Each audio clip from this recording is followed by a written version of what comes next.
name is Raven Peterson. I'm going to be performing a cardiac and peripheral vascular assessment today. This will be my patient. I will start my assessment by asking her permission to record this and post it online for a school assignment. Do I have your permission? Yes. Excellent. Okay, to start the assessment, I'm just going to verbalize that I checked blood pressure with the patient supine and then checked blood pressure with the patient upright in both arms and compared those two readings, checking for orthostatic hypotension. Next, I'm going to assess her neck.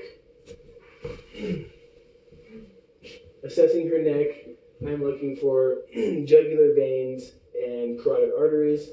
And so with the jugular vein, I'm just going to start by visualizing. I'm on her right side, so I'm going to have her turn her head to the left. And what I'm looking for here is the pulsation.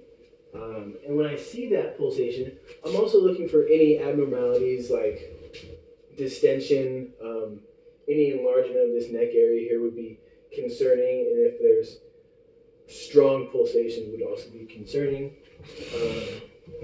And with her, I cannot see any, I don't notice any masses or strong pulsations, but I can visualize light pulsation down by the base of her neck. And what I'm going to do here is just measure the jugular venous pressure. I'm going to do this by having the patient at a 30 to 45 degree angle in their bed. And when I visualize that pulsation, I'm going to take a straight edge and a measuring device. I'm going to put the one end of the straight edge just as level as I can at the pulsation where I see it, and then my measuring device at her sternal notch, measuring in centimeters, and measurement being 6 centimeters, which is normal. So after the JVP measurement, I will move on to her carotid arteries. And with the carotid arteries, again, I'm just starting with inspection. You can't necessarily see the carotid arteries as well as you can the jugular vein on inspection, so we're going to go right to palpation.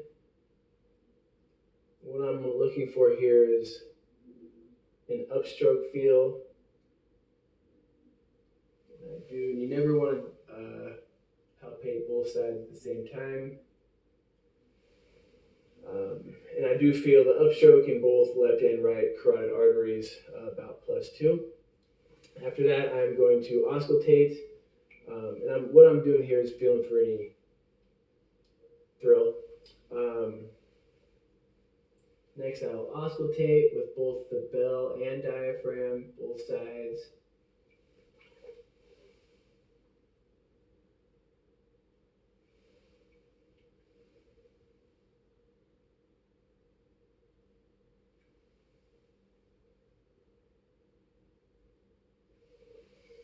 And I did not hear any turbulent blood flow or bruit in her carotid arteries. So after the neck assessment, I'll move down to the chest. And the chest assessment, again, starts with inspection. What I'm looking for are any chest abnormalities. I'm looking at her sternum.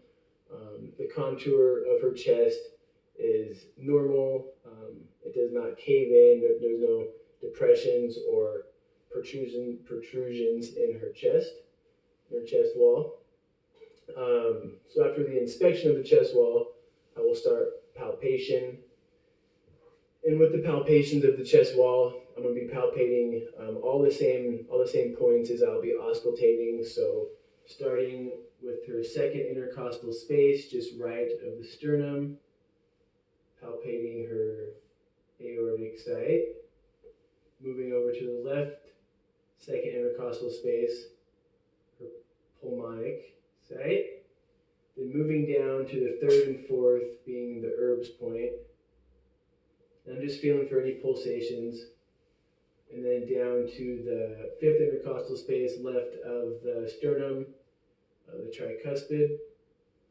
And then mid-clavicular, fifth intercostal space, left of the sternum, her mitral site. And this is the point of maximal impulse. And so here I am palpating, and I should feel tapping on my fingers from her heart palpations. and I do feel that. On inspection, I'm also looking for any precordial pulsations and the apical pulsation. I cannot, just inspecting her chest, I can't see any visual pulsations around her heart. So after palpating those points, I'm going to auscultate, and I'm going to auscultate with the bell and diaphragm, aortic, pulmonic, and when I'm auscultating, I'm just listening for S1 and S2, and also listening for any extra heart sounds, S3, S4, murmurs, friction rubs.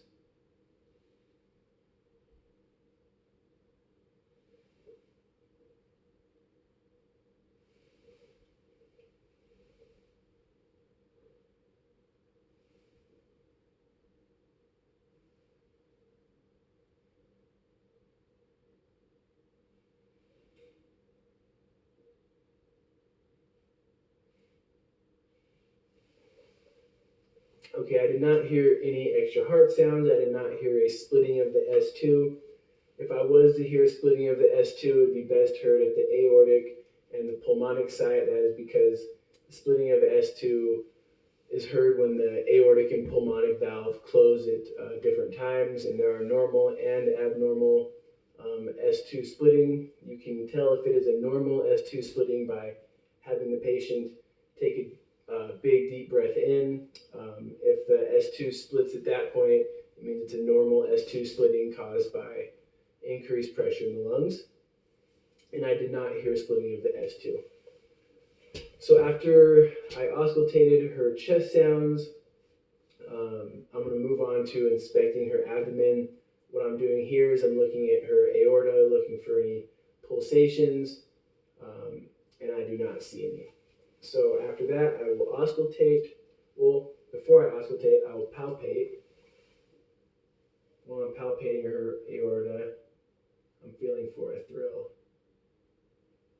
So no bruit or thrill felt or heard in her aorta. So next I will auscultate with the bell and diaphragm.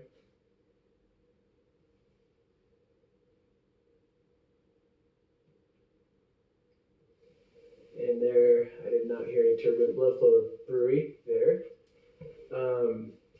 After that, I'm going to auscultate her iliac arteries, her femoral arteries, and same thing, listening for any bruit.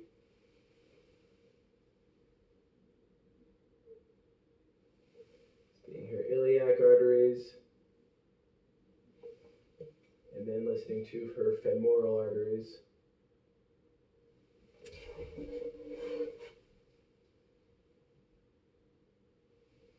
With the bell and diaphragm.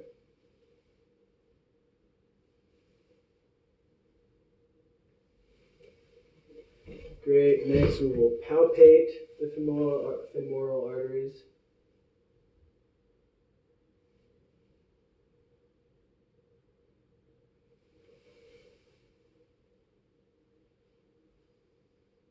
Okay, I would say +2 in right and left femoral artery, regular rate and rhythm. Moving on from there, I will go to the extremities, and with the extremities, I'm starting again with inspection, looking for color. After I inspect the color, which is good, I'm just going to palpate or feel for warmth. Moving down to her fingertips and fingers, I'm just inspecting for any clubbing, any splinter hemorrhages, or any cyanosis. She does not have any of those. Next, I'm just going to check cap refill. She is blanching with color returning within 3 seconds. And then again, I'm just feeling for warmth. Cap refill on her left arm, which is less than 3 seconds. When I was feeling for warmth on her arms, I should have checked her radial pulse. Normal rate rhythm +2, brachial, normal rate rhythm +2, brachial, normal rate rhythm +2, radial, normal rate rhythm plus 2. Following the upper extremities, I'll go down to the lower extremities. Starting with inspection, looking for color, feeling for warmth. She has good color and warmth on her lower extremities. I want to check cap refill on her toes, which are cold but are blanching and returning to color. Next, I will check her popliteal pulse, just raising her leg slightly in the air, or bending her knee, and starting at the center and just working my way out until I feel that pulse. Normal rate rhythm plus 1. Move on to this next leg. Normal rate rhythm plus 1. And then I'll move down to her feet again, checking for the dorsalis pedis pulse.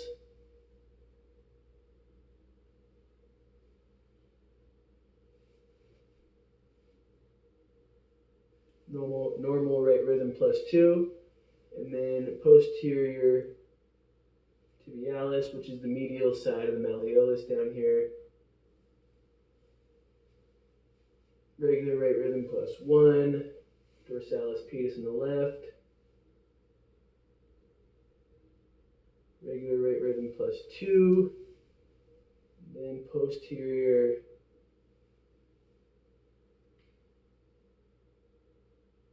regular rate rhythm plus 1. And that concludes my cardiac and peripheral vascular assessment. Thank you.